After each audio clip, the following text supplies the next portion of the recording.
সুপ্রিয় শ্রোতা বন্ধুরা, আশা করি সকলেই ভালো আছেন।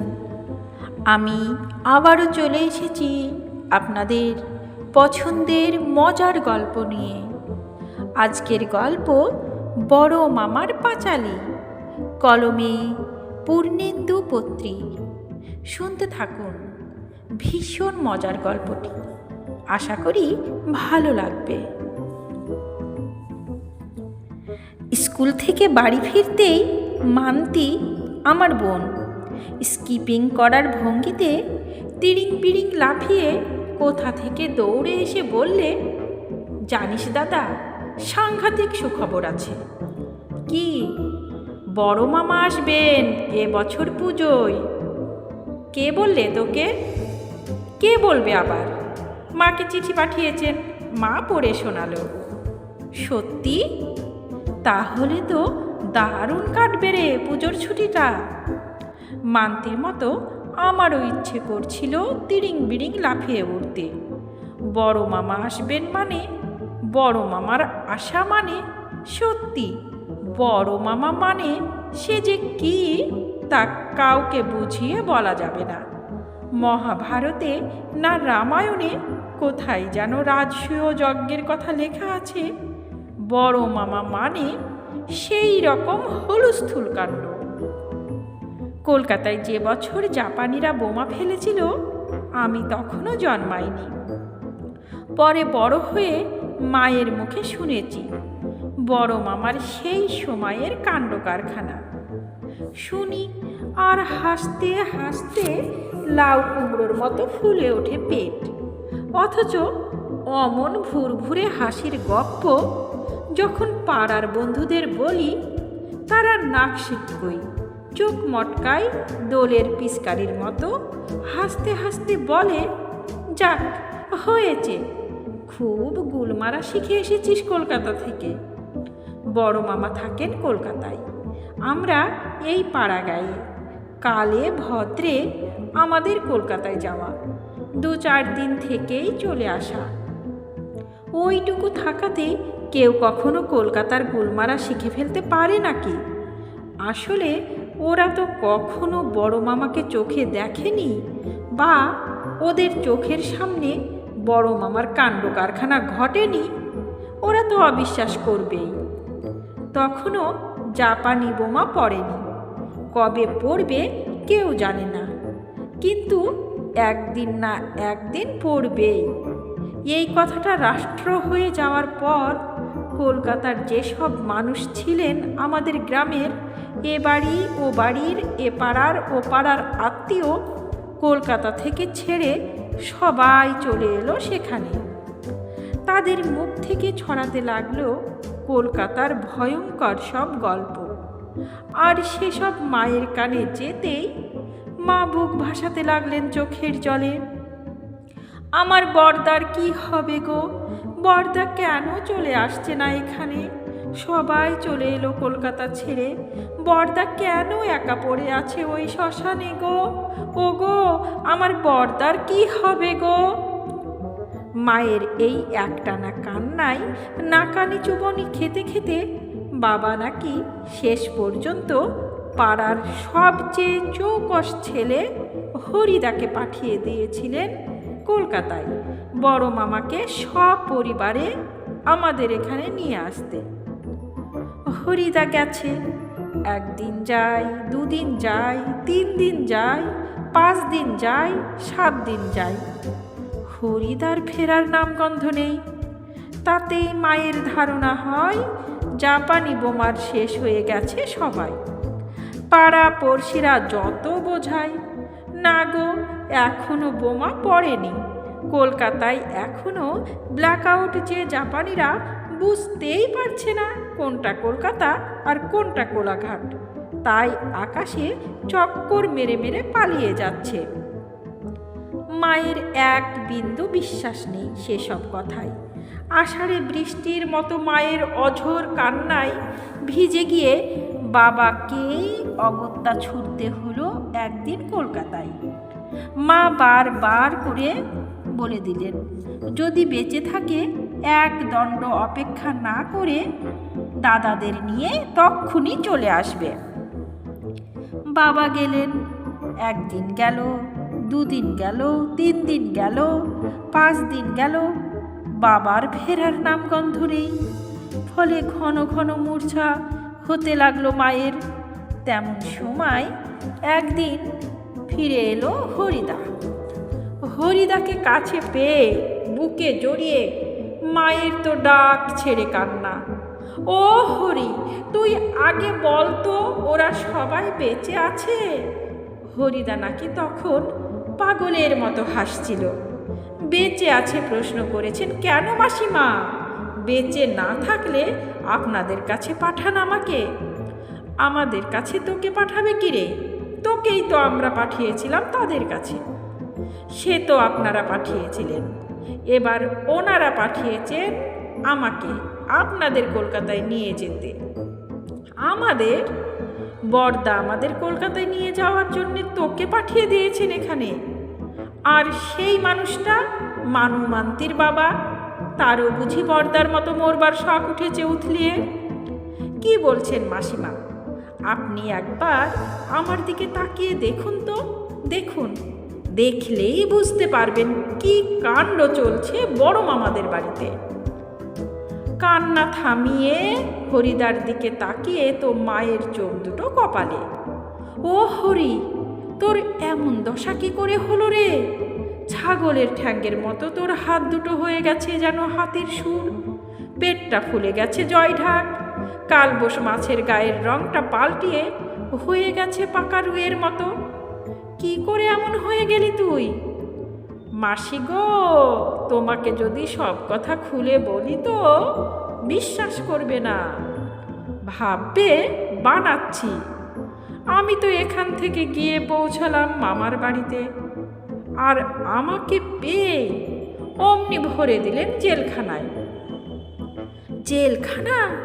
জেলখানা তো বড়দার বাড়ি থেকে অনেকটা দূরে। তোকে সেখানে ভর্তি নিয়ে গেল কেন? কি করেছিলি তুই? সত্যিকারের জেলখানা নাকি? আদর যত্নের জেলখানায়। জেলে পুরলে সশ্রম কারাদণ্ড ভোগ করতে হয় না? তো আমাকে ভোগ করতে হলো সেই রকম সশ্রম কারাদণ্ড। বাড়ির যত্নের মানে খাওয়া দাওয়ার। আমাকে হাতের নাগালে পেয়েই বড় মামার সে কি কঠিন শাসন। যেই না বলেছি আপনাদের নিয়ে যেতে এসেছে আমাদের গ্রামে, কি বললে? এই রাজসুখের কলকাতা ছেড়ে আমি যাব তোমাদের ওই এদো টিকিনাড়ায়? শোনো, এসে পড়েছ যখন, যাওয়ার নামটি করবে না যতদিন না যুদ্ধ থামছে। তুমি ফিরে না গেলে এক এক করে বোন, জামাই, বোনপো, বোনঝিরা হাজির হবে। তখন সবাই মিলে এখানে শুরু হয়ে যাবে রাম রাজত্ব। রুই মাছের সের 4 আনা, 1 আনায় 10 সের বাসমতি চাল, রসগোল্লা পান্তুয়া 1 আনায় 10টা, 1 হাঁড়ি রাবড়ি 2 আনা। 3 তলা বাড়ি বিক্রি হচ্ছে 500 টাকায়, বিলিতি গাড়ির দাম 50-60 টাকা। তাও কিনবার লোক নেই। 1 সের পটল কিনলে 1 পোফাও দিয়ে দিচ্ছে। এমন রাজসুখের কলকাতাকে ছেড়ে কেউ কখনো পাড়াগায়ে ছোটে? যারা পালাচ্ছে তারা মূর্খ গবেট। আর শোনো বাবা হরি, 1 তলায় 2 তলায় 2 জায়গাতেই রান্না হচ্ছে। তোমার যেখানে খুশি খেও। যদি মাসিমার হাতে খেতে ইচ্ছে করে 2 তলায় খাবে, যদি রাধুনী বামুনের হাতে খেতে ইচ্ছে করে 1 তলায় খাবে। তবে 2 তলায় নিরামিষ, 1 তলায় আমিষ। সে কি রে হরি, 2 জায়গায় রান্না কেন? দাদা বৌদি কি আলাদা হয়ে গেছে নাকি? সেপারেশন? না গো মাসি, সেসব কিছু নয়, হিসেব। হিসেব? কিসের হিসেব? সাইরেনের। সাইরেনের সঙ্গে রান্নার কি সম্পর্ক? সাইরেন বাজলে সবাইকে নেমে আসতে হয় তো নিচে, নিচে সিঁড়ির আড়ালে লুকোতে হয়, তাই। তার সঙ্গে আমিষ নিরামিষ 2 রকম রান্না। শোনো মাসি, আমিও গোড়ায় গোড়ায় ভরকে গিয়ে বোকার মতো জিজ্ঞেস করে ফেলেছিলুম, এই প্রশ্নটাই। তখন মামা বাবু গম্ভীর হয়ে গিয়ে প্রশ্ন করলেন, কিসে পাশ করেছো, সায়েন্স না আর্টস? আমি মাথা নিচু করে বললাম, 8 ক্লাস। ও, তার মানে ক্লাস 8 পর্যন্ত তোমার বিদ্যের দৌড়, তাই বলো। সেই জন্যই এমন সহজ ব্যাপারটা বুঝতে পারছো না। রোজ সাইরেন বাজে কলকাতায়, সেটা জানো তো? আজ্ঞে হ্যাঁ। কতক্ষণ বাজে? আজ্ঞে মিনিট 10 বোধ হয়। জাপানিরা যেদিন সত্যি সত্যি বোমা ফেলতে আসবে কতক্ষণ বাজবে? আজ্ঞে আমি কি করে বলবো? তাহলে এর সোজা উত্তরটা শুনে রাখো। জাপানি বিমান কলকাতার আকাশে যতক্ষণ টহল দিয়ে বেড়াবে ততক্ষণই বেজে চলবে সাইরেন। আজ্ঞে হ্যাঁ, সেটা 1 ঘন্টা হতে পারে, আবার 10 ঘন্টাও হতে পারে। আজ্ঞে হ্যাঁ। তাহলে যেদিন 10 ঘন্টা সাইরেন বাজবে আমরা থাকবো কোথায় তখন? আজ্ঞে সিঁড়ির নিচে। ওই 10 ঘন্টা খাবো কি? না খেয়ে থাকা সম্ভব নয় নিশ্চয়। আজ্ঞে না। তাহলে প্রত্যেক দিনই 10 ঘন্টার জন্যে আগাম প্রস্তুত থাকা উচিত।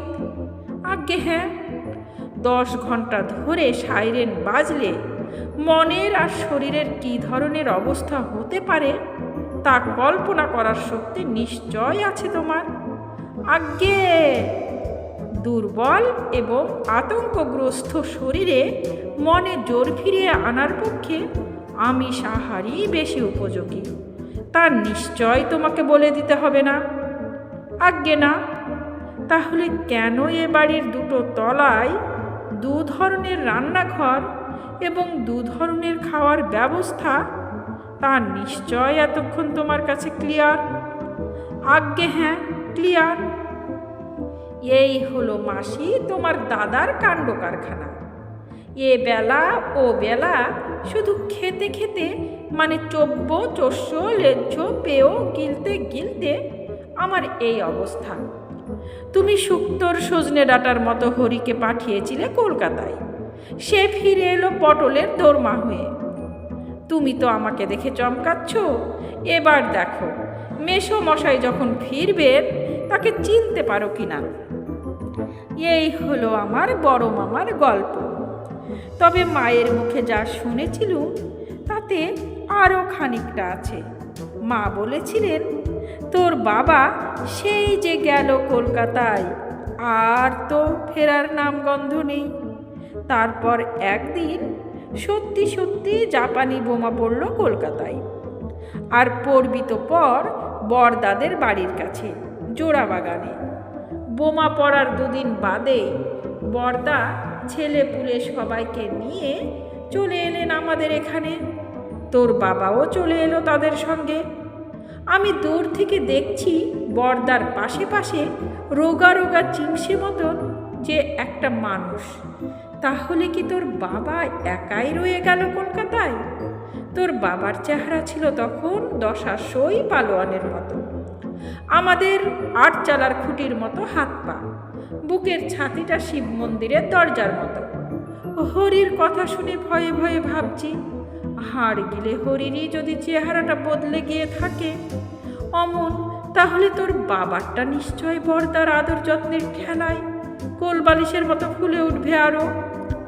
সেই মানুষটাই যখন কাছে এসে দাঁড়ালো, কার সাধ্যি চেনে, শুকিয়ে দড়ি পাকিয়ে একদম হাড় কঙ্কাল সার।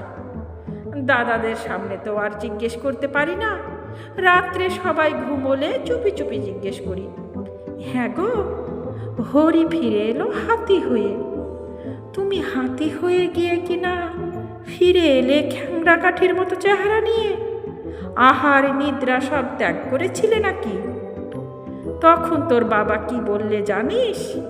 বললে, তোমার ওই দাদাটি মানুষ নয় বুঝলে, জাপানি বোমার চেয়ে ভয়ঙ্কর। প্রতিদিন 2 বেলা কানের কাছে মন্ত্র জপে চলেছেন, আজ বেঁচে আছি, কাল যে বাঁচবে তার কোনো গ্যারান্টি নেই ব্রজকিশোর। খেতে কার আপত্তি থাকে বলো? তা বলে ওই রকম পায়েসের আগে দই, দইয়ের পরে রাবড়ি, রাবড়ির পরে ক্ষীর, রুই মাছের পরে চিংড়ির মালাইকারি, তারপরে মাংসের কোরমা, তার আগে তোপসে ভাজা, রোজ এভাবে খাওয়া যায় নাকি? খেতে খেতে মানে দুবেলা 36 ব্যঞ্জন খাইয়ে খাইয়ে তোমার দাদা আমার সর্বনাশ করে দিয়েছেন মানুর মা। আমি রক্ত আমাশায় ভুগছি। সমাপ্ত। গল্প বড় মামার পাঁচালী। কলমে পূর্ণেন্দু পত্রী, কণ্ঠে আমি রুজি। আমার গল্প পাঠ যদি আপনাদের এতটুকুও ভালো লেগে থাকে তাহলে চ্যানেলটি সাবস্ক্রাইব করে আমার গল্প পাঠের সঙ্গে থাকবেন। ধন্যবাদ।